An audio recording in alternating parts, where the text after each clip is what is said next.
Congress party మతపరమైన రిజర్వేషన్లు కల్పిస్తూ బీసీలు అన్ని రంగాల్లో తొక్కుతుందని బీజేపీ రాజ్యసభ సభ్యుడు డాక్టర్ లక్ష్మణ్ ఆరోపించారు. బాగంబర్పేట డివిజన్ బతుకమ్మ కుంటలో ఏర్పాటు చేసిన గౌడ కులస్తుల ఆత్మీయ సమ్మేళనానికి ఆయన ముఖ్య అతిథిగా హాజరయ్యారు.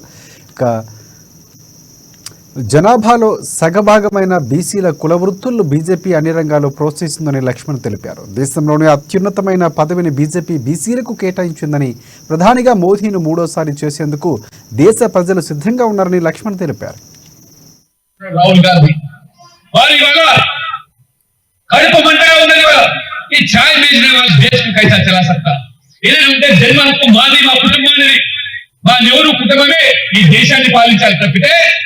ఈ నరేంద్ర మోడీ ఎవరు?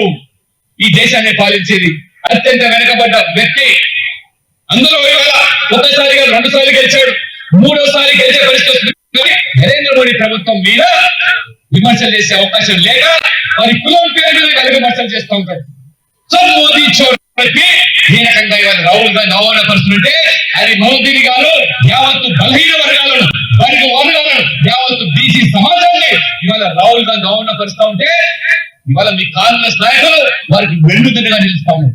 కోర్టు పెట్టికాయ వేసింది, కోర్టు శిక్ష వేసింది, సభ్యత్వాన్ని రద్దు చేసింది. రాహుల్ గాంధీ నువ్వు మొత్తం